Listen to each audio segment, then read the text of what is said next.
ಯುದ್ಧ ನಿಲ್ಲಬಹುದು ಅನ್ನುವ ವಾತಾವರಣ ಅಂತೂ ಸೃಷ್ಟಿಯಾಗಿದೆ ಮಾತುಕತೆಗಳ ಆರಂಭ ಆಗಿರೋದ್ರಿಂದ. ನಿಲ್ಲದೆ ಹೋದರೆ ಮತ್ತಷ್ಟು ಘನಗಂಭೀರ ಆಗತ್ತೆ, ಇನ್ನೂ ಸೀರಿಯಸ್ ಯುದ್ಧ ಆಗತ್ತೆ. ಈಗ ಅಮೇರಿಕ ಮತ್ತು ಇಸ್ರೇಲ್ ಇರಾನ್ ಮೇಲೆ ದಾಳಿ ನಡೆಸ್ತಾ ಇದ್ದಾವೆ. ಇರಾನ್ ತನಗೆ ಎಲ್ಲಿಗೆ ಬೇಕೋ ಅಲ್ಲಿಗೆ ದಾಳಿ ನಡೆಸ್ತಾ ಇದೆ. ಎಲ್ಲಿಗೆ ಬೇಕೋ ಅಲ್ಲಿ.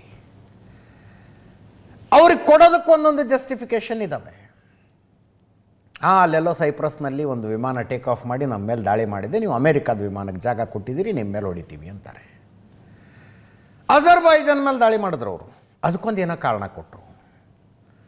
Saudi Arabia, Qatar, United Arab Emirates, Iraq, ಈ ದೇಶಗಳ ಮೇಲೆ ದಾಳಿ ಮಾಡೋದಕ್ಕಂತೂ ರೆಡಿ ರೀಸನ್ ಇದೆ ಅವ್ರ ಹತ್ರ. ನಿಮ್ಮಲ್ಲಿ ಅಮೇರಿಕದ ಸೇನಾ ನೆಲೆಗಳಿದ್ದಾವೆ ಅಂತ. ಅಕಸ್ಮಾತ್ ಈ ಮಾತುಕತೆಗಳು ವಿಫಲ ಆದರೆ, ಸದ್ಯದ ವಾತಾವರಣ ನೋಡ್ತಾ ಇದ್ದರೆ ಸೌದಿ ಅರೇಬಿಯಾ ಮತ್ತು UAE ಕೂಡ ಇರಾನ್ ಮೇಲೆ ದಾಳಿ ಆರಂಭಿಸುವ ಸಾಧ್ಯತೆ ಇದೆ. ಸೌದಿ ಅರೇಬಿಯಾ, UAE ಕೂಡ ಅಮೇರಿಕ ಮತ್ತು ಇಸ್ರೇಲ್ ಜೊತೆಗೆ ಸೇರಿಕೊಂಡು ಯುದ್ಧ ಆರಂಭಿಸುವ ಸಾಧ್ಯತೆ ಇದೆ. ಹಂಗೊಂದು ವೇಳೆ ಆದರೆ ವರ್ಲ್ಡ್ ಆರ್ಡರೇ ಚೇಂಜ್ ಆಗಿಬಿಡುತ್ತೆ. ನೋಡಿ, ಅಲೈನ್ಮೆಂಟ್ ಎಲ್ಲಿಂದ ಎಲ್ಲೆಲ್ಲಿಗೆ ಬಂದವು. ಕೆಲವು ದಶಕಗಳ ಹಿಂದೆ ಇಸ್ರೇಲ್ ಅನ್ನುವ ಒಂದು ದೇಶ ಜಗತ್ತಿನ ಭೂಪಟದಲ್ಲಿ ಇರಬಾರ್ದು ಅಂತ ಹಾತೊರಿತಾ ಇದ್ದ ದೇಶಗಳ ಪಟ್ಟಿ ಮಾಡ್ತಾ ಹೋದರೆ ಅದರಲ್ಲಿ ಸೌದಿ ಅರೇಬಿಯಾ ಬರ್ತಿತ್ತು, UAE ಬರ್ತಿತ್ತು, ಕತಾರು, ಇರಾಕು, ಇರಾನ್ ಎಲ್ಲ ಬರ್ತಿತ್ತು. ಈಗ ಸೌದಿ ಅರೇಬಿಯಾ, UAEಯ ಸೈನಿಕರು ಇಸ್ರೇಲ್ ಮತ್ತು ಅಮೇರಿಕದ ಜೊತೆಗೆ ನಿಂತ್ಕೊಂಡು ಇರಾನಿನ ಮೇಲೆ ದಾಳಿ ಮಾಡಿದರೂ ಆಶ್ಚರ್ಯ ಪಡಬೇಕಿಲ್ಲ ಅನ್ನುವ ವಾತಾವರಣ ಸೃಷ್ಟಿಯಾಗಿದೆ. ಎಷ್ಟು ಅಂತ ಹೊಡೆಸ್ಕೊತಾರೆ ಅವರು. ಇಲ್ಲಿ ತನಕ ಇರಾನ್ ಮಾಡಿದ ದಾಳಿಗಳಿಗೆ ಆತ್ಮರಕ್ಷಣೆ ಮಾತ್ರ ಮಾಡಿಕೊಳ್ತಾ ಇದ್ದಾವೆ ಸೌದಿ ಅರೇಬಿಯಾ ಮತ್ತು UAE. ಉಳಿದ ದೇಶಗಳು ಸಹ ಬರೀ ಆತ್ಮರಕ್ಷಣೆ ಅಷ್ಟೇ. ಆ ಕಡೆಯಿಂದ ಡ್ರೋನ್ಗಳು ಬರ್ತವೆ, ಆ ಕಡೆಯಿಂದ ಮಿಸೈಲ್ಗಳು ಬರ್ತವೆ. ಇವರು ತಮ್ಮ ಏರ್ ಡಿಫೆನ್ಸ್ ಸಿಸ್ಟಮ್ ಇಟ್ಕೊಂಡು ಅವುಗಳನ್ನು ಆಕಾಶದಲ್ಲಿ ಹೊಡಿತಾರೆ. 100ಕ್ಕೆ 90 ಹೊಡಿತಾರೆ, ಒಂದು 10 ಬಂದು ಬೀಳ್ತವೆ, ಒಂದಷ್ಟು ಹಾನಿ ಆಗುತ್ತೆ, ಒಂದಷ್ಟು ಜನ ಸಾಯ್ತಾರೆ, ಒಂದಷ್ಟು ಕಟ್ಟಡಗಳಿಗೆ ಹಾನಿ ಆಗುತ್ತೆ. ಇಷ್ಟು ದಿವಸ ನಡ್ಕೊಂಡು ಬಂದಿರೋದು ಇದು, 25 ದಿನಗಳ ಕಾಲ ನಡ್ಕೊಂಡು ಬಂದಿರೋದು ಇದೆ. ನಾನು ಬ್ರೇಕ್ಗಿಂತ ಮುಂಚೆನೂ ಹೇಳಿದೆ, ಇಸ್ರೇಲ್ ಮೇಲೆ ಹಾರಿಸಿದ ಕ್ಷಿಪಣಿಗಳಿಗಿಂತ ಜಾಸ್ತಿ ಕ್ಷಿಪಣಿಗಳನ್ನು UAE ಮೇಲೆ ಇರಾನ್ ಹಾರಿಸಿದೆ. ಯಾಕೆ? ಅದಕ್ಕೆ ಕಾರಣಗಳನ್ನು 3-4 ದಿವಸದ ಹಿಂದೆ ಇದೇ ನ್ಯೂಸ್ ಅವರ್ನಲ್ಲಿ ಬಹಳ ಡಿಟೇಲಾಗಿ ಮಾತಾಡಿದ್ದೆ ನಾನು. ಒಂದು, ಪ್ರಾಕ್ಸಿಮಿಟಿ. ಮಧ್ಯದಲ್ಲಿ ಅದೊಂದು ಪರ್ಷಿಯನ್ ಗಲ್ಫ್ ಒಂದೇ ಇರೋದು. ಕೆಲವು ಕಡೆಗಳಲ್ಲಿ ಲ್ಯಾಂಡ್ ಟು ಲ್ಯಾಂಡ್ ಡಿಸ್ಟೆನ್ಸ್ ನೋಡಿದ್ರೆ ನೀವು 100 ಕಿಲೋಮೀಟರ್ ಇದೆ. ಗಡಿ ಶೇರ್ ಮಾಡ್ಕೊಳ್ಳೋದಿಲ್ಲ, ಭೂಗಡಿ ಶೇರ್ ಮಾಡಿಕೊಳ್ಳೋದಿಲ್ಲ ಇರಾನ್ ಮತ್ತು UAE. ಅದು ಒಂದೇ ರೀಸನ್ನ ಅಲ್ಲ. ಮಧ್ಯಪ್ರಾಚ್ಯದಲ್ಲಿ ಅತ್ಯಂತ ಶಕ್ತಿಶಾಲಿ ದೇಶಗಳ ಒಕ್ಕೂಟ, ಸಂಸ್ಥಾನಗಳ ಒಕ್ಕೂಟ UAE. ಏನೂ ಇಲ್ಲ ಅಲ್ಲಿ. ಆಯಿಲ್ ಒಂದು ಬಿಟ್ಟರೆ ಪಕ್ಕಾ ಮರುಭೂಮಿ, ನೀರಿಲ್ಲ, ಒಂದು ನದಿ ಇಲ್ಲ, ಕೃಷಿ ಇಲ್ಲ, ಜನಸಂಖ್ಯೆ ಇಲ್ಲ, ಮ್ಯಾನ್ಯುಫ್ಯಾಕ್ಚರಿಂಗ್ನ ನ್ಯಾಚುರಲ್ ಎನ್ವೈರ್ನಮೆಂಟ್ ಇಲ್ಲ. ಹೀಗೆಲ್ಲ ಇದ್ಕೊಂಡು ಆ ದೇಶದವರಷ್ಟು ಮುಂದುವರೆದು ಬಿಟ್ಟಿದ್ದಾರೆ. ಇರಾನ್ನಲ್ಲಿ ಅದೆಲ್ಲವೂ ಇದೆ. ಜಿಯೋಗ್ರಫಿಕಲಿ ಅಡ್ವಾಂಟೇಜಸ್ ಪೊಸಿಷನ್ನಲ್ಲಿದ್ದಾರೆ. ಸಿಹಿ ನೀರಿಗೆ ನದಿಗಳಿದ್ದಾವೆ ಅವ್ರ ಹತ್ರ, ಕೃಷಿ ಮಾಡೋದಕ್ಕೆ ಭೂಮಿ ಇದೆ. ಅದೆಲ್ಲ ಇದ್ಕೊಂಡು ಈ ಅಮೇರಿಕದ ಜೊತೆಗಿನ ತಿಕ್ಕಾಟದ ಕಾರಣಕ್ಕಾಗಿ ಸ್ಯಾಂಕ್ಷನ್ಸ್ ಬಿದ್ದು ಆ ದೇಶ ಎಲ್ಲೂ ಹೋಗೋಕ್ಕಾಗ್ತಿಲ್ಲ. ಒಂದು ಸಲ UAEಗೆ ಹೊಡೆತ ಕೊಟ್ಟುಬಿಟ್ರೆ, UAE ಇನ್ವೆಸ್ಟ್ಮೆಂಟಿಗೆ ಹಬ್ಬು, ಟ್ಯಾಕ್ಸ್ ಹೆವನ್ನು, ಅಲ್ಲಿರುವಂಥ ದುಡಿಯುವ ಜನರ ಪೈಕಿ 90% ಮೈಗ್ರೆಂಟ್ಸು, 90% ಜನ ವಲಸೆ ಬಂದವರು ಎಲ್ಲಿಂದನೋ, ಅವರು ಸೇರ್ಕೊಂಡು ಅದೇನೋ ಒಂದು ದುಬೈ ಅಂತ ಮಾಡಿಟ್ಟಿದ್ದಾರೆ, ಒಂದು ಅಬುದಾಬಿ ಅಂತ ಮಾಡಿಟ್ಟಿದ್ದಾರೆ. ಎಷ್ಟು ಮಾಡ್ತಿರೋ ಮಾಡಿ ನೋಡೋಣ, ನಾವು 1 ತಿಂಗಳು ಹೊಡೆದ್ರೆ ತಡ್ಕತೀರಾ ಅನ್ನೋ ಹುಚ್ಚಾಟಕ್ಕೆ ಬಿದ್ದು ಇರಾನ್ನವರು ಹೊಡಿತಾ ಇದ್ದಾರೆ. ಎಷ್ಟು ಅಂತ UAE ತಡ್ಕೊಳುತ್ತೆ. ಆ ಕಡೆ ಸೌದಿ ಅರೇಬಿಯಾದ ಕಥೆನೂ ಅದೇ, ಎಷ್ಟು ಅಂತ ತಡ್ಕತಾರೆ ಅವರು. ಈಗ ಆರಂಭಗೊಳ್ಳಲಿರುವ ಮಾತುಕತೆಗಳೇನಾದರೂ ಸಫಲವಾಗದೇ ಹೋದರೆ, ಮಾತುಕತೆಗಳು ಮುರಿದು ಬಿದ್ದರೆ, ಸೌದಿ ಅರೇಬಿಯಾ, UAEಯ ಸೈನಿಕರು ಆಯುಧ ಹಿಡ್ಕೊಂಡು ಇರಾನಿನ ಮೇಲಿನ ದಾಳಿಗೆ ತಯಾರಾದರೇನು ಆಶ್ಚರ್ಯ ಪಡಬೇಡಿ. ಇಲ್ಲಿ ತನಕ ಡಿಫೆನ್ಸಿವ್ ಆಗಿ ಏನು ಆಡ್ತಾ ಇದ್ರಲ್ಲ, ಇನ್ನು ಮುಂದೆ ಅವರು ಅಫೆನ್ಸಿವ್ ಆಗ್ತಾರೆ. ಅವ್ರಿಗೆ ನಡ ಮುರಿಯೋದಕ್ಕೆ ಹೊರಟುಬಿಟ್ಟಿದೆ ಇರಾನು. ಬುರ್ಜ್ ಖಲೀಫಾಗೆ ಹೊಡಿತಾರೆ ಇವರು ದುಬೈನಲ್ಲಿ. ದುಬೈ ಇಂಟರ್ನ್ಯಾಷನಲ್ ಏರ್ಪೋರ್ಟ್, ಭಾಳ ಸಲ ಹೇಳಿದ್ದೀನಿ ನಾನು, ಒಂದು ವಾರಕ್ಕೆ ಆನ್ ಆ್ಯನ್ ಆ್ಯಾವ್ರೇಜ್ 3,500 ಫ್ಲೈಟ್ಗಳು ಲ್ಯಾಂಡ್ ಆಗ್ತವಲ್ಲಿ. ಯುರೋಪ್ ಮತ್ತು ಈ ಕಡೆಯ ಜಗತ್ತಿಗೆ ಕನೆಕ್ಟಿಂಗ್ ಇರೋದೇ ದುಬೈ ಅಬುದಾಬಿ ಅಲ್ಲ. ಅವುಗಳ ಮೇಲೆ ಅಟ್ಯಾಕ್ ಮಾಡ್ತಾ ಇದ್ದಾರೆ. ಸೇಡು ತೀರಿಸಿಕೊಳ್ಳೋದಕ್ಕೆ ಅವ್ರು ಹೊರಟರು, ಆಶ್ಚರ್ಯ ಪಡಬೇಕಿಲ್ಲ. ಈ ಮಧ್ಯೆ ಟ್ರಂಪ್ ಅವರ ನೆನ್ನೆಯ ಸೋಷಿಯಲ್ ಮೀಡಿಯಾ ಪೋಸ್ಟ್, 5 ದಿನಗಳ ಕಾಲ ದಾಳಿ ಮಾಡುವುದಿಲ್ಲ, ಒಂದು ಸೆಂಟೆನ್ಸ್ ಹೇಳ್ತಾ ಇತ್ತು. ಇನ್ನೊಂದು ಸೆಂಟೆನ್ಸು, ಮುಂದಿನ 5 ದಿನಗಳ ಕಾಲ ಇರಾನಿನ ತೈಲ ಕೇಂದ್ರಗಳು ಮತ್ತು ವಿದ್ಯುತ್ ಉತ್ಪಾದನಾ ಘಟಕಗಳ ಮೇಲೆ ದಾಳಿ ಮಾಡೋದಿಲ್ಲ ಅಂತಿತ್ತು. ಅದನ್ನು 2 ಥರ ಅರ್ಥ ಮಾಡ್ಕೋಬೋದಾಗಿತ್ತು. ಒಂದು, ಯುದ್ಧ ಪೂರ್ತಿ ನಿಲ್ಲಿಸ್ಬಿಡ್ತಾರೆ, ಅಥವಾ ಯುದ್ಧ ಮುಂದುವರಿಯುತ್ತೆ, ಇರಾನಿನ ತೈಲ ಕೇಂದ್ರಗಳು ಮತ್ತು ವಿದ್ಯುತ್ ಉತ್ಪಾದನಾ ಘಟಕಗಳನ್ನು ಮುಟ್ಟೋದಿಲ್ಲ ಇವರು ಅಂತ 2 ಥರ ಅರ್ಥ ಮಾಡ್ಕೊಳ್ಬಹುದಾಗಿತ್ತು. ಎರಡೂ ನಿಜ ಆಗಲಿಲ್ಲ. ಎರಡೂ ನಿಜ ಆಗಲಿಲ್ಲ. ಇವತ್ತು ಕೂಡ ಇಸ್ಫಹಾನ್ನಲ್ಲಿ ಅವರ ನ್ಯಾಚುರಲ್ ಗ್ಯಾಸ್ ಸೆಂಟರ್ಗಳ ಮೇಲೆ, ನೈಸರ್ಗಿಕ ಅನಿಲ ಕೇಂದ್ರಗಳ ಮೇಲೆ ದಾಳಿ ನಡೆಯಿತು. ಕೊರಾಮ್ ಶಹರ್ನಲ್ಲಿ ಗ್ಯಾಸ್ ಪೈಪ್ಲೈನನ್ನು ಅಮೇರಿಕ ಧ್ವಂಸಗೊಳಿಸ್ತು. ನಿನ್ನೆ ಹೇಳಿದ ಪ್ರಕಾರ ಅರ್ಧನೂ ನಡ್ಕೊಳ್ಳಿಲ್ಲ ಅಂತ ಯಥಾ ಪ್ರಕಾರ ಮುಂದುವರಿತದು. ಅಲ್ಲಿಗೆ ಕದನ ವಿರಾಮ ಅನ್ನುವಂಥದ್ದೇನಾಗಿಲ್ಲ. ಇನ್ನೊಂದು ಕಡೆ ಇಸ್ರೇಲ್ ಕೇಳಿದ್ರೆ ಯಾವ ಕದನ ವಿರಾಮ ಅಂತಾರವರು. ಯಾವ ಕದನ ವಿರಾಮ? ಅದಕ್ಕೆ ಇರಾನ್ ಇಸ್ರೇಲಿನ ಮೇಲಿನ ದಾಳಿಯನ್ನು ಮುಂದುವರಿಸ್ತು. ಟೆಲ್ ಅವೀವ್ನಲ್ಲಿ ಇಸ್ರೇಲ್ ಮೇಲೆ ದಾಳಿ ಮಾಡೋದಕ್ಕೆ ಹೊರಟ್ರೆ ಜನವಸತಿ ಪ್ರದೇಶಗಳ ಮೇಲೆ ದಾಳಿ. ಅದು ಟೆಲ್ ಅವೀವ್ನಲ್ಲಿ ರೆಸಿಡೆನ್ಷಿಯಲ್ ಏರಿಯಾಕ್ಕೆ ಬಿದ್ದವು ಬಾಂಬ್, ಕ್ಲಸ್ಟರ್ ಬಾಂಬ್ಗಳು. ದೊಡ್ಡ ದೊಡ್ಡ ಕಟ್ಟಡಗಳ ಧರಾಶಾಹಿ ಆಗ್ಬೋದು. ಟೆಲ್ ಅವೀವ್ನಲ್ಲಿ 7 ಮಿಸೈಲ್ಗಳು ಬಿದ್ದಿದ್ದಾವೆ ಇವತ್ತು. ನಿನ್ನೆ ತಾನೇ ಕದನ ವಿರಾಮ ಆಗಿಬಿಡ್ತೇನೋ ಅನ್ನೋ ವಾತಾವರಣ ಇತ್ತು, ಇವತ್ತಿಲ್ಲ. ಅಮೇರಿಕದ ರಾಯಭಾರ ಕಚೇರಿ ಇರಾಕ್ನ ರಾಜಧಾನಿ ಬಾಗ್ದಾದ್ನಲ್ಲಿ ಅದೊಂದು ಪಂಚಿಂಗ್ ಬ್ಯಾಗ್ ಆದಂಗೆ ಆಗಿ ಹೋಗ್ಬಿಟ್ಟಿದೆ ಇರಾನ್ಗೆ. ಭಾಳ ಹೊತ್ತಾಯಿತು ಮಿಸೈಲ್ ಹಾರಿಸೇ ಇಲ್ಲ ಅಂದ್ರೆ ಹಾರಿಸಿ ಅದೊಂದು ರಾಯಭಾರಿ ಕಚೇರಿ ಕಡೆಗೆ ಅನ್ನೋಂಗಾಗಿದೆ. ಅಲ್ಲಿ ಯಾರೂ ಜನ ಇಲ್ಲ ಮತ್ತು ಹೊಡಿತಾ ಇದ್ದಾರೆ ಅದನ್ನು. ಇನ್ನೊಂದು ಕಡೆ ಇಸ್ರೇಲು ಲೆಬನಾನ್ ಮೇಲೆ ದಾಳಿಯನ್ನು ಮುಂದುವರೆಸಿದೆ. ಅಲ್ಲಿ ಹಿಜ್ಬುಲ್ಲಾ ಭಯೋತ್ಪಾದಕ ಸಂಘಟನೆ ಇದೆ.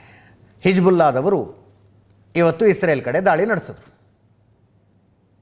ಇಸ್ರೇಲಿನ ಏರ್ ಸ್ಟ್ರೈಕ್ ಲೆಬನಾನ್ ಮೇಲೂ ಮುಂದುವರಿಯಿತು, ಇಸ್ರೇಲ್ ಮೇಲೂ ಮುಂದುವರಿಯಿತು. ಇರಾನ್ ಮೇಲೂ ಮುಂದುವರಿಯಿತು. ಇರಾನ್ನ ಕೆರ್ಮನ್ ಪ್ರಾಂತ್ಯದ ಕ್ಷಿಪಣಿ ಕೇಂದ್ರವನ್ನು ಟಾರ್ಗೆಟ್ ಮಾಡಿ ಇಸ್ರೇಲ್ ಇವತ್ತು ದಾಳಿ ನಡೆಸಿತು. ಮಿಸೈಲ್ ಸೆಂಟರ್ ಇದು. ಇನ್ನೊಂದು ಕಡೆ ಲೆಬನಾನ್ನಲ್ಲಿ ಸೌತ್ ಲೆಬನಾನ್ ಬೈರುತ್, ಅಲ್ಲಿನ ಹಿಜ್ಬುಲ್ಲಾ ಭಯೋತ್ಪಾದಕರಿಗೆ ಸೇರಿದ ದೊಡ್ಡ ಕಟ್ಟಡ, ಒಂದು ಮಲ್ಟಿ ಸ್ಟೋರಿ ಬಿಲ್ಡಿಂಗ್, ನೆಲ ಸಮ ಮಾಡಿದ್ರು. ಇದೆಲ್ಲ ಏರ್ ಸ್ಟ್ರೈಕ್ನಲ್ಲಿ. ಬೆಂಜಮಿನ್ ನೆತನ್ಯಾಹು ಮಾತ್ರ ಕದನ ವಿರಾಮದ ಮೂಡ್ನಲ್ಲಿಲ್ಲ. ಟ್ರಂಪ್ ಜೊತೆ ಮಾತಾಡಿದ್ದೀನಿ, ಯುದ್ಧ ಮುಂದುವರಿಯುತ್ತೆ ಅಂತಾರವರು. ಇರಾನ್ ಲೆಬನಾನ್ ಎರಡೂ ಕಡೆನೂ ಯುದ್ಧ ಮುಂದುವರಿಸ್ತೀವಿ ಅಂತ. 29 ಜನರಿಗೆ ಗಾಯ ಆಗಿದೆ. ಇರಾಕ್ನಲ್ಲಿ 61 ಜನ, ಗಾಯಗೊಂಡವರು 12. ಕುವೈತ್ನಲ್ಲಿ 6 ಜನ ಸತ್ತೋಗಿದ್ದಾರೆ, 12 ಜನರಿಗೆ ಗಾಯ ಆಗಿದೆ. ಇರಾನ್ ಆಬ್ವಿಯಸ್ಲಿ ಅತಿ ಹೆಚ್ಚಿನ ಸಾವು ನೋವು ಅಲ್ಲೇ. ಸುಮಾರು 1500 ಜನ ಸತ್ತಿರಬಹುದು, ಒಂದು 19,000 ಜನರಿಗೆ ಗಾಯ ಆಗಿದೆ ಅಂತ ಮಾಹಿತಿಗಳಿದ್ದಾವೆ. ಬಹರೇನ್ನಲ್ಲಿ 2 ಸಾವು, 12 ಜನರಿಗೆ ಗಾಯ.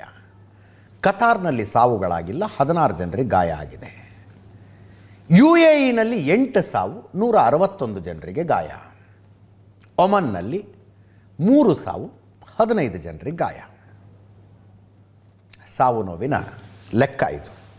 ಈ ಮಧ್ಯೆ ಇರಾನ್ಗೆ ಹೊಸ ಭದ್ರತಾ ಮುಖ್ಯಸ್ಥರ ನೇಮಕ ಆಗಿದೆ. ಹೊಸ ಭದ್ರತಾ ಮುಖ್ಯಸ್ಥ ಮೊಹಮ್ಮದ್ ಬಘರ್ ಅಂತ ಇರಾನಿನ ಅಧ್ಯಕ್ಷ ಪೆಜೆಶ್ಕಿಯಾನ್ ಈ ಆದೇಶ ಹೊರಡಿಸಿದ್ದಾರೆ. SNSC ಅಂತ ಒಂದಿದೆ ಅಲ್ಲಿ, ರಾಷ್ಟ್ರೀಯ ಭದ್ರತಾ ಮಂಡಳಿ. ಅದರ ಕಾರ್ಯದರ್ಶಿಯಾಗಿ ಅಲಿ ಲಾರಿಜಾನಿ ಕೆಲಸ ಮಾಡ್ತಾ ಇದ್ದದ್ದು. ಅಲಿ ಲಾರಿಜಾನಿಯನ್ನು ಜಂಟಿ ದಾಳಿಯಲ್ಲಿ ಹೊಡೆದು ಹಾಕಿದ ನಂತರ ಮೊಹಮ್ಮದ್ ಬಘರ್ ಆ ಜಾಗಕ್ಕೆ ನೇಮಕಗೊಂಡಿದ್ದಾರೆ. ಭದ್ರತಾ ಮುಖ್ಯಸ್ಥ ಹೊಸದಾಗಿ ನೇಮಕಗೊಂಡಿರೋದು. ಟ್ರ್ಯಾಕ್ ರೆಕಾರ್ಡ್ ಚೆನ್ನಾಗಿದೆ. ಎಕನಾಮಿಕ್ಸ್ನಲ್ಲಿ ಡಿಗ್ರಿ 1979ರಲ್ಲಿ, ಇಸ್ಲಾಮಿಕ್ ರಿಪಬ್ಲಿಕ್ ಆಫ್ ಇರಾನ್ನಲ್ಲಿ ರಾಜಕೀಯ ಜೀವನ ಆರಂಭ, 1980ರಿಂದ 88ರ ತನಕ ಇರಾನ್ ಇರಾಕ್ ಯುದ್ಧ ಆದಾಗ IRGCಯಲ್ಲಿ ಸರ್ವಿಸು, 89ರಿಂದ 97ರ ತನಕ IRGC ಜಂಟಿ ಸಿಬ್ಬಂದಿ ಮುಖ್ಯಸ್ಥರಾಗಿ 8 ವರ್ಷ ಕೆಲಸ, 1997ರಿಂದ 2005ರ ತನಕ IRGC ಉಪ ಕಮಾಂಡರ್ ಇನ್ ಚೀಫ್ ಆಗಿ 8 ವರ್ಷ, 2005ರಿಂದ 2007ರ ತನಕ ಭದ್ರತೆ ಮತ್ತು ಕಾನೂನು ಜಾರಿ ಇಲಾಖೆಯ ಉಪ ಆಂತರಿಕ ಸಚಿವ, 2021ರಿಂದ ಎಕ್ಸ್ಪೀಡಿಯನ್ಸ್ ಡಿಸರ್ನ್ಮೆಂಟ್ ಕೌನ್ಸಿಲ್ನ ಕಾರ್ಯದರ್ಶಿ, ಈಗ ಭದ್ರತಾ ಮುಖ್ಯಸ್ಥ. ಲಾರಿಜಾನಿ ಜಾಗಕ್ಕೆ ಮೊಹಮ್ಮದ್ ಬಘರ್ ನೇಮಕ. ಈ ಮಧ್ಯದಲ್ಲಿ ಯುದ್ಧ ಪೀಡಿತ ಇರಾನ್ಗೆ ಭಾರತದಿಂದ ಸಂತಾಪಗಳ ವ್ಯಕ್ತ ಆದದ್ದು, ಅಮೇರಿಕ ಇಸ್ರೇಲ್ ವಿರುದ್ಧ ಪ್ರತಿಭಟನೆಗಳು ನಡೆದದ್ದು, ಆಕ್ರೋಶ, ಕಣ್ಣೀರು ಎಲ್ಲವನ್ನು ನೋಡಿದ್ವಿ ನಾವು. ಈಗ ಕಾಶ್ಮೀರದಲ್ಲಿರುವ ಶಿಯಾ ಸಮುದಾಯ ದೇಣಿಗೆ ಸಂಗ್ರಹಿಸಿ ಕೊಟ್ಟಿದೆ. ದುಡ್ಡು,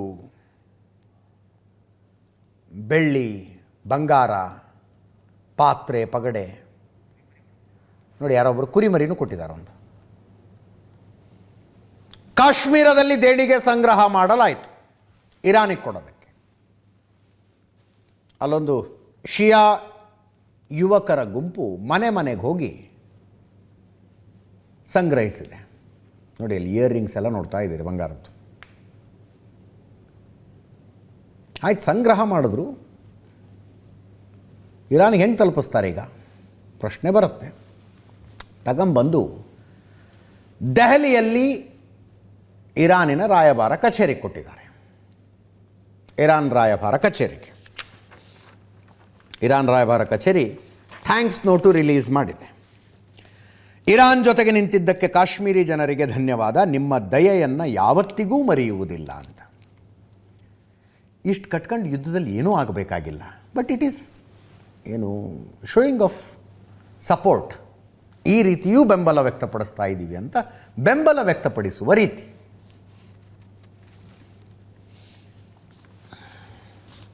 ಇದೆಲ್ಲದರ ನಡುವೆ ನಮ್ಮ LPG ಕ್ರೂಡ್ ಆಯಿಲ್ ಕಥೆ ಏನಾಯಿತು?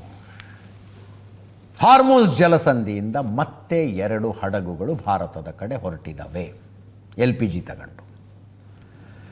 ಜಗ್ ವಸಂತ್ ಅಂತ ಒಂದು ಹಡಗು, ಪೈನ್ ಗ್ಯಾಸ್ ಅಂತ ಇನ್ನೊಂದು ಹಡಗು. 26ನೇ ತಾರೀಕು ಮತ್ತು 28ನೇ ತಾರೀಕು 2 ಹಡಗುಗಳ ಬಂದು ತಲುಪ್ತವಂತೆ. 92,612 ಮೆಟ್ರಿಕ್ ಟನ್ LPG ಹೊತ್ಕೊಂಡು ಈ 2 ಹಡಗುಗಳು ಬರ್ತಾ ಇದ್ದಾವೆ. 92,612 ಮೆಟ್ರಿಕ್ ಟನ್ ಅಂದರೆ ಎಷ್ಟು? ಭಾರತದ ಒಂದು ದಿನದ ಕಂಪ್ಲೀಟ್ ಸಪ್ಲೈ ಅದು. ಕಮರ್ಷಿಯಲ್ಲು, ರೆಸಿಡೆನ್ಷಿಯಲ್ಲು ಎಲ್ಲ ಸೇರಿಸಿದ್ರೆ ಒಂದು ದಿನಕ್ಕೆ ಬೇಕಾದಂಥ LPGಯನ್ನು ಈ 2 ಹಡಗುಗಳು ತಗೊಂಡು ಬರ್ತಾ ಇದ್ದಾವೆ. 92,612 ಮೆಟ್ರಿಕ್ ಟನ್, ಹತ್ತತ್ರ 95,000 ಮೆಟ್ರಿಕ್ ಟನ್ ಭಾರತಕ್ಕೆ ಬೇಕು ಪರ್ ಡೇ. ಇನ್ನು ಅಧಿಕೃತವಾಗಿ ಹಡಗು ಮತ್ತು ಜಲಮಾರ್ಗ ಕಾರ್ಯದರ್ಶಿ ಘೋಷಣೆ ಮಾಡಿದ್ರು ಇವತ್ತು ಇನ್ನೇ ಹಡಗು ಬರ್ತಾ ಇದ್ದಾವೆ ಅಂತ. ಈ ಜಗ್ ವಸಂತ್ ಅನ್ನುವ ಹಡಗಿನಲ್ಲಿ 33 ಜನ ಸಿಬ್ಬಂದಿ ಇದ್ದಾರೆ. ಪೈನ್ ಗ್ಯಾಸ್ ಹಡಗಿನಲ್ಲಿ 27 ಜನ ಸಿಬ್ಬಂದಿ ಇದ್ದಾರೆ. 26ನೇ ತಾರೀಕು ಜಗ್ ವಸಂತ್ ಗುಜರಾತ್ನ ಕಾಂಡ್ಲಾ ಬಂದರಿಗೆ ಬಂದು ರೀಚ್ ಆಗುತ್ತೆ. 28ನೇ ತಾರೀಕು ಪೈನ್ ಗ್ಯಾಸ್ ಮಂಗಳೂರಿನ ನವ ಮಂಗಳೂರು ಬಂದರಿಗೆ ಬಂದು ರೀಚ್ ಆಗುತ್ತೆ. 26ನೇ ತಾರೀಕು ಒಂದು ಹಡಗು ಬರುತ್ತೆ, 28ನೇ ತಾರೀಕು ಇನ್ನೊಂದು ಹಡಗು ಬರುತ್ತೆ. ಈ ಮಧ್ಯೆ ಪ್ರಧಾನಿ ನರೇಂದ್ರ ಮೋದಿಯವರು ನಿನ್ನೆ ಲೋಕಸಭೆಯಲ್ಲಿ ಮಾತಾಡಿದರು, ಇವತ್ತು ರಾಜ್ಯಸಭೆಯಲ್ಲಿ ಮಾತಾಡಿದ್ರು. ಬಹಳಷ್ಟು ವಿಷಯ ಮಾತಾಡಿದ್ರು. ಅವೆಲ್ಲದರ ಪೈಕಿ ಒಂದು ಕುತೂಹಲಕಾರಿಯಾದದ್ದು ಮತ್ತು ನಿಮಗೆ ಹೇಳಬೇಕಾದದ್ದು. ಉಳಿದಿದ್ದು ಆಮೇಲೆ ಹೇಳ್ತೀನಿ. LPG ಬದಲು PNG ಬಳಸುವುದರ ಬಗ್ಗೆ ಅವರು ಹೇಳಿದ್ರು. LPG ಬದಲು PNG ಬಳಸುವುದರ ಬಗ್ಗೆ ಮೊನ್ನೆ ಪೇಪರ್ನಲ್ಲೂ ಬಂತು. ಈ ಯುದ್ಧ ಶುರುವಾದ ಮೇಲೆ ಭಾರತದಲ್ಲಿ ಒಟ್ಟು 3.5 ಲಕ್ಷ ಹೊಸ PNG ಕನೆಕ್ಷನ್ ಕೊಟ್ಟಿದ್ದಾರೆ ಅಂತ. ಏನು ಮಾತಾಡಿದ್ರು ಕೇಳಿಸ್ಕೊಳ್ಳಿ ಒಮ್ಮೆ. सभापति जी, हमारी सरकार की कोशिश है कि ईंधन के किसी एक ही स्रोत पर ज्यादा निर्भरता न रहे. सरकार घरेलू गैस सप्लाई में LPG के अलावा PNG पर भी बल दे रही है. बीते दशक में देश में PNG कनेक्शन पर अभूतपूर्व काम हुआ है. सभापति जी, LPG ಮತ್ತು PNG, ಈ ಗೇಲ್ ಅಂತ ಒಂದಿದೆ, gas authority of India limited. ಅವರು ಮನೆಗಳಿಗೆ ಪೈಪ್ ಮೂಲಕ ಗ್ಯಾಸ್ ಕೊಡ್ತಾ ಇದ್ದಾರೆ ಅಂತ ಗೊತ್ತಿತ್ತು ನಮಗೆ. ಈ ಮೈಸೂರಿನಲ್ಲೊಂದು ವಿವಾದ ಆದಾಗ ಅವಾಗ ಏನನ್ನಿಸ್ತು, ಈ ಅಪಾರ್ಟ್ಮೆಂಟ್ಗಳಲ್ಲೆಲ್ಲ ಆ ಸಿಸ್ಟಮ್ ಇದೆ. ಎಲ್ಲೋ ಒಂದು ಕಡೆ ಎಲ್ಲ ಸಿಲಿಂಡರ್ಗಳನ್ನು ಇಡ್ತಾರೆ, ಅಲ್ಲಿಂದ ಮನೆಗೆ ಗ್ಯಾಸ್ ಕೊಡ್ತಾರೆ, ಮೀಟ್ರ್ ಇರುತ್ತೆ ಅಂತ. ಟು ಬಿ ಆನೆಸ್ಟ್, ನಾನು ಏನು ಅಂದ್ಕೊಂಡಿದ್ದೆ ಅಂದರೆ, ಈ ದೊಡ್ಡ ಲಾರಿ ಟ್ಯಾಂಕರ್ಗಳಲ್ಲಿ LPG ತಗೊಂಬರ್ತಾರಲ್ಲ, LPG ತಗೊಂಡು ಈಗ ಬೆಂಗಳೂರಿನಲ್ಲಿ ಸೋಲೂರು ಹತ್ರ ಒಂದು ಯೂನಿಟ್ ಇದೆ, ಅಲ್ಲಿಗೆ ಆ ಟ್ಯಾಂಕರ್ಗಳು ಬರ್ತವೆ. ಆ ಯೂನಿಟ್ನಲ್ಲಿ ಸಿಲಿಂಡ್ರಿಗೆ ತುಂಬುತ್ತಾರೆ. ದೊಡ್ಡ ಟ್ಯಾಂಕರ್ನಲ್ಲಿದ್ದ LPGನ ತೆಗೆದು ಸಿಲಿಂಡ್ರಿಗೆ ತುಂಬ್ತಾರೆ. ಆ ಸಿಲಿಂಡರ್ಗಳನ್ನು ಮನೆಗಳಿಗೆ ಕೊಡ್ತಾರೆ, ಕಮರ್ಷಿಯಲ್ ಸಿಲಿಂಡರ್ ಆದರೆ ಹೋಟೆಲ್ಗಳಿಗೆ ಕೊಡ್ತಾರೆ. ಆ್ಯಕ್ಚುಲಿ ನಾನು ಅಂದ್ಕೊಂಡಿದ್ದು, ಈ ಪೈಪ್ಲೈನ್ ಮೂಲಕ ಗ್ಯಾಸ್ ಕೊಡೋದು ಅಂತಂದರೆ ಆ ದೊಡ್ಡ ಟ್ಯಾಂಕರ್ನೇ ತಂದು ಒಂದು ಕಡೆ ನಿಲ್ಲಿಸ್ತಾರೆ, ಅದರಿಂದ ಪೈಪ್ ಕನೆಕ್ಷನ್ ಕೊಟ್ಟು ಮನೆಗೆ LPG ಕೊಡ್ತಾರೆ. ಈ ಟ್ಯಾಂಕರ್ ಖಾಲಿ ಆದಮೇಲೆ ಇನ್ನೊಂದು ಟ್ಯಾಂಕರ್ ಬರುತ್ತೆ, LPGನೇ ಪೈಪಲ್ಲಿ ಕೊಡ್ತಾರೆ ಅಂತ ಅಂದ್ಕೊಂಡಿದ್ದು. ಈ ಯುದ್ಧ ಎಲ್ಲ ಶುರು ಆದಮೇಲೆ ವ್ಯತ್ಯಾಸಗಳೇನು, ಸಿಮಿಲಾರಿಟಿಗಳೇನು ತಿಳ್ಕೊಂತ ಹೋದಾಗ ಅದೊಂದು ಬೇರೆ ಇದೆ, ಸಬ್ಜೆಕ್ಟ್ ಇದೆ. ಸಿಲಿಂಡರ್ನಲ್ಲಿ ಬರುವ ಇಂಧನವೇ ಬೇರೆ, ಪೈಪ್ನಲ್ಲಿ ಬರುವ ಇಂಧನವೇ ಬೇರೆ. ಸಿಲಿಂಡರ್ನಲ್ಲಿ ಬರೋದಕ್ಕೆ LPG ಅಂತೀವಿ, ಎಂತ liquefied petroleum gas LPG. But ಪೈಪ್ನಲ್ಲಿ ಬರೋದು PNG, ಪೈಪ್ಡ್ ನ್ಯಾಚುರಲ್ ಗ್ಯಾಸ್. ಎರಡಕ್ಕೂ ಅಜಗಜಾಂತರ ವ್ಯತ್ಯಾಸ ಇದೆ. ಭಾರತ ಆದಷ್ಟು ಬೇಗ LPGಯಿಂದ PNG ಕಡೆಗೆ ಮೂವ್ ಆಗುವುದರ ಅವಶ್ಯಕತೆ ಇದೆ. LPG ಅಫ್ಕೋರ್ಸ್ ಒಂದು ಪೆಟ್ರೋಲಿಯಂ ಪ್ರಾಡಕ್ಟು. ಭೂಮಿಯ ಆಳದಲ್ಲಿ ಪೆಟ್ರೋಲಿಯಂ ಇರುತ್ತೆ, ಅದರಿಂದ ಕ್ರೂಡ್ ಆಯಿಲ್ನ ಹೊರಗೆ ತೆಗಿತಾರೆ. ಹೊರಗೆ ತೆಗೆದ ಕ್ರೂಡ್ ಆಯಿಲ್ನ ಕೆಲವೊಂದಷ್ಟು ಅಂಶಗಳನ್ನು ಪ್ರೊಪೇನ್ ಮತ್ತು ಬ್ಯೂಟೇನ್ಗಳನ್ನು ಸೇರಿಸಿ ಆವಾಗ LPG ತಯಾರಾಗುತ್ತೆ. ಅದನ್ನು ತುಂಬ ಕೂಲ್ ಇದರಲ್ಲಿಟ್ಟು ಲಿಕ್ವಿಡ್ ಮಾಡ್ತಾರೆ. ಆ ಲಿಕ್ವಿಡನ್ನು ಗ್ಯಾಸಲ್ಲಿ ತುಂಬಿ ಪೂರೈಕೆ ಮಾಡ್ತಾರೆ. But PNG is not that. PNG basically methane. Crude ಆಯಿಲ್ನಿಂದ LPG ಹೊರಗೆ ತೆಗಿತಾರೆ, ಬಟ್ ಮೀಥೇನ್ ಭೂಮಿಯೊಳಗಿದೆ. ಕ್ರೂಡ್ ಆಯಿಲ್ಗೆ ಅಂತ ರಿಗ್ ಮಾಡಿದಾಗ, ಭೂಮಿಯನ್ನು ಕೊರೆದಾಗ ಅಲ್ಲಿ ಗ್ಯಾಸೇ ಹೊರಗೆ ಬರುತ್ತೆ, ನ್ಯಾಚುರಲ್ ಗ್ಯಾಸ್ ಅದು. ಆ ಗ್ಯಾಸ್ನಲ್ಲಿ ಕೆಲವು ಕಲ್ಮಶಗಳಿರ್ತವೆ ಅಷ್ಟೇ, ನೀರು ಸೇರ್ಕೊಂಡಿರ್ಬೋದು, ಒಂದಷ್ಟು ನೀರಿನ ಪ್ರಮಾಣ ಇರ್ಬೋದು, ಇನ್ನೊಂದಷ್ಟು ಕಲ್ಮಶಗಳಿರ್ತವೆ. ಆ ಕಲ್ಮಶಗಳನ್ನೆಲ್ಲ ಹೊರಗೆ ತೆಗೆದ್ರೆ ನ್ಯಾಚುರಲ್ ಗ್ಯಾಸ್ ತಯಾರು. ಬೇಸಿಕಲಿ ಮೀಥೇನ್ ಅದು. ಮೀಥೇನ್ ಅನ್ನೋ ಶಬ್ದ ನಾವು ಚಿಕ್ಕಂದಿನಿಂದನೂ ಕೇಳ್ಕೊಂಡು ಬಂದಿದ್ದೀವಿ. ನಮ್ಮ ಮನೆಗಳಲ್ಲಿ ಗೋಬರ್ ಗ್ಯಾಸ್ ಇರ್ತಿತ್ತು. ಗೋಬರ್ ಗ್ಯಾಸ್ನಲ್ಲಿ ಉತ್ಪಾದನೆ ಆಗೋದು ಮೀಥೇನ್. ಭೂಮಿಯ ಒಳಗೂ ಮೀಥೇನ್ ಇರುತ್ತೆ ನ್ಯಾಚುರಲ್ ಆಗಿ. ಅಂದರೆ ಗೋಬರ್ ಗ್ಯಾಸ್ನಲ್ಲಿ ಸಗಣಿ ಮತ್ತು ಇತರ ತ್ಯಾಜ್ಯಗಳನ್ನು, ಹಸಿ ತ್ಯಾಜ್ಯಗಳನ್ನು ಹಾಕಿದಾಗ ಮೀಥೇನ್ ಬರುತ್ತೆ. ಹಂಗೆ ಭೂಮಿಯ ಒಳಗೂ ಯಾವುದೋ ಕಾಲದಲ್ಲಿ ಹಸಿ ತ್ಯಾಜ್ಯಗಳು ಹೋಗಿದ್ದಾವೆ, ಅವು ಮೀಥೇನ್ ಆಗಿದ್ದಾವೆ. ಈಗ ಅಜರ್ಬೈಜಾನಿನ ರಾಜಧಾನಿ ಬಾಕು ಅಂತ, ಬಾಕುವಿಂದ ಒಂದು 40 ಕಿಲೋಮೀಟರ್ ದೂರ ಹೋದರೆ ಅಲ್ಲಿ ಜೊರಾಸ್ಟ್ರಿಯನ್ನರದ್ದೊಂದು ಆರಾಧನಾ ಸ್ಥಳ ಇದೆ. ಅಗ್ನಿ ಆರಾಧಕರು ಅಂತ ಹೇಳ್ತಾ ಇದ್ದೆ ನಾನು. ಅಲ್ಲಿ ಭೂಮಿಯಿಂದ ಬರುವ ಮೀಥೇನ್, ನ್ಯಾಚುರಲ್ ಆಗಿ ಮೀಥೇನ್ ಬರುತ್ತೆ. ಅದಕ್ಕೆ ಬೆಂಕಿ ಹತ್ಕೊಂಡಿದೆ, ಅದು ಉರಿತಾನೇ ಇರುತ್ತೆ. ನೂರಾರು ಸಾವಿರಾರು ವರ್ಷಗಳಿಂದ ಉರಿತಾ ಇದೆ ಅದು.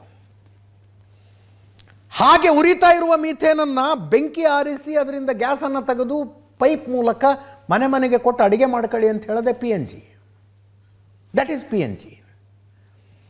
LPGಯಿಂದ PNGಗೆ ಮೂವ್ ಆಗಬೇಕಾದ ಅವಶ್ಯಕತೆ ಯಾಕಿದೆ ಅಂತಂದರೆ, ಭಾರತದಲ್ಲಿ LPG ಕಂಪೇರ್ ಮಾಡಿದ್ರೆ PNG ಅವೈಲಬಿಲಿಟಿ ಜಾಸ್ತಿ ಇದೆ. ಒಂದು, ವಿದೇಶಿ ವಿನಿಮಯ ಉಳಿತು, ನಮ್ಮ ದುಡ್ಡನ್ನು ಹೊರಗಡೆ ಕೊಟ್ಟು ತರದು ಉಳಿತು. ಭಾರತ ಮೋರ್ ದೆನ್ 60% LPGನ ಇಂಪೋರ್ಟ್ ಮಾಡ್ಕೊಳ್ಳುತ್ತೆ. ಆ 60% ಪೈಕಿ 80% ಬರೋದು ಮಧ್ಯಪ್ರಾಚ್ಯದಿಂದ. ಯಾಕಿಷ್ಟು ಒದ್ದಾಡ್ತಾ ಇದ್ದೀವಿ, ಯಾಕಿಷ್ಟು ಕಮರ್ಷಿಯಲ್ ಸಿಲಿಂಡರ್ನ ಸಮಸ್ಯೆ ಆಗಿದೆ?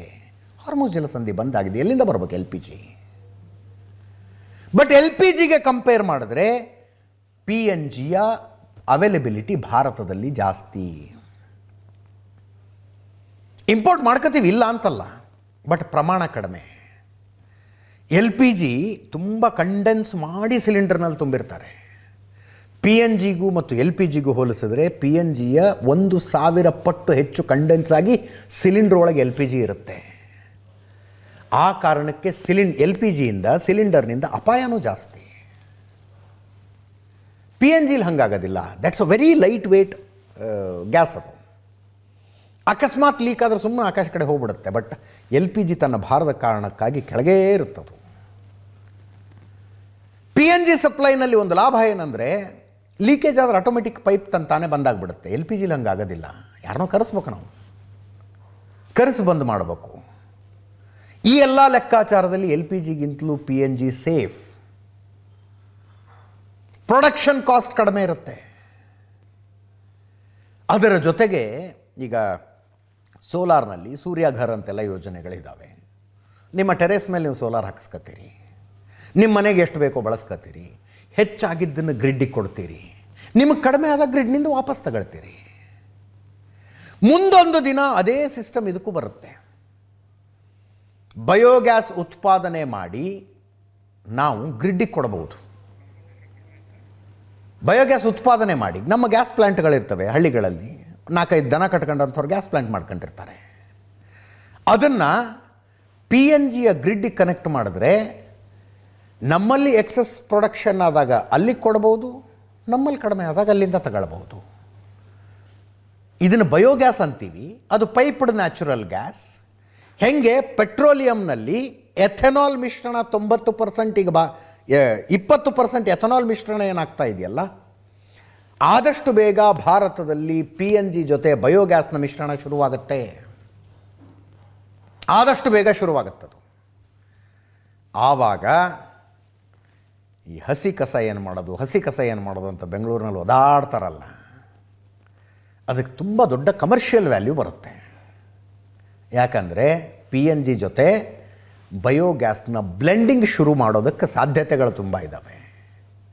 So moving from LPG to PNG ತುಂಬ ಬೇಗ ಆಗಬೇಕಾಗಿರುವ ಕೆಲಸ. 1,36,00,000 PNG ಕನೆಕ್ಷನ್ಗಳು ಈಗ ಭಾರತದಲ್ಲಿದ್ದಾವಂತೆ.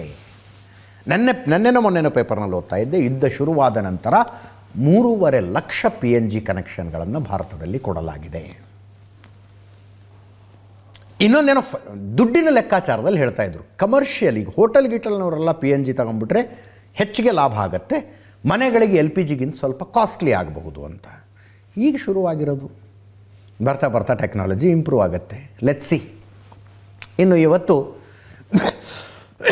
ಡೊನಾಲ್ಡ್ ಟ್ರಂಪ್ ಅವರು ಮೋದಿಯವರಿಗೆ ಫೋನ್ ಮಾಡಿ ಮಾತಾಡಿದ್ರಂತೆ. ಹಾರ್ಮುಜ್ ಜಲಸಂಧಿಯನ್ನು ಆದಷ್ಟು ಬೇಗ ಮುಕ್ತಗೊಳಿಸುವ ಬಗ್ಗೆ ಮೋದಿಯವರು ಡೊನಾಲ್ಡ್ ಟ್ರಂಪ್ ಅವ್ರ ಜೊತೆಗೆ ಮಾತಾಡಿದ್ರಂತೆ. ರಾಜ್ಯಸಭೆಯಲ್ಲಿ ಮಾತಾಡ್ತಾ, ಒಂದು ಕಷ್ಟದ ಸಮಯ, ಬಿಕ್ಕಟ್ಟಿನ ಸಮಯ, ಎಲ್ಲರೂ ಒಗ್ಗಟ್ಟಿರಬೇಕಾದ ಅವಶ್ಯಕತೆ ಇದೆ ಅಂತ ಪ್ರಧಾನಿ ಮೋದಿಯವರು ಹೇಳಿದ್ರು. ಇನ್ನೊಂದು ಕಡೆ ವಿಪಕ್ಷ ನಾಯಕ ರಾಹುಲ್ ಗಾಂಧಿಯವರು ಕೇಂದ್ರ ಸರ್ಕಾರದ ವಿರುದ್ಧ ಮುಗಿಬಿದ್ರು. ಈ ಸಮಸ್ಯೆ ಬಗೆಹರಿಸೋದು ಹೆಂಗೆ ಅಂತ ಕೇಂದ್ರ ಸರ್ಕಾರಕ್ಕೆ ಗೊತ್ತೇ ಇಲ್ಲ. ಈ ದೇಶಕ್ಕೊಂದು, ಭಾರತಕ್ಕೊಂದು ವಿದೇಶಾಂಗ ನೀತಿನೇ ಇಲ್ಲ, ಇದು ಮೋದಿ ಪರ್ಸ್ನಲ್ ನೀತಿ ಆಗಿಬಿಟ್ಟಿದೆ, ಯೂನಿವರ್ಸಲ್ ಜೋಕ್ ಇದು, ಇತ್ಯಾದಿ ಇತ್ಯಾದಿ ರಾಹುಲ್ ಗಾಂಧಿಯವರು ಮಾತಾಡಿದ್ರು.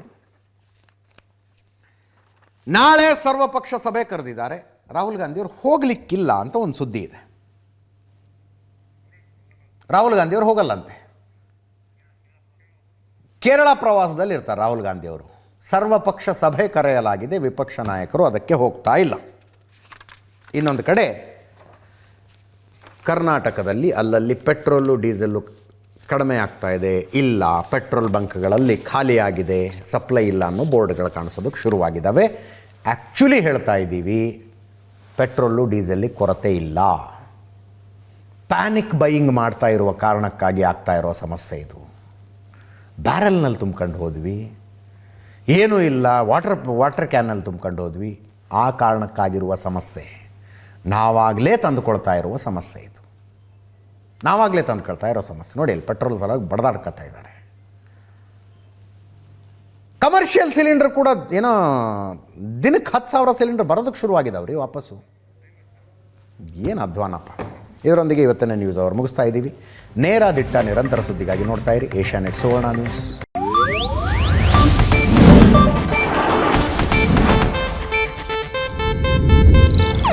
ಇದು ಏಷ್ಯಾನೆಟ್ ನ್ಯೂಸ್ ನೆಟ್ವರ್ಕ್ ಪ್ರಸ್ತುತಿ.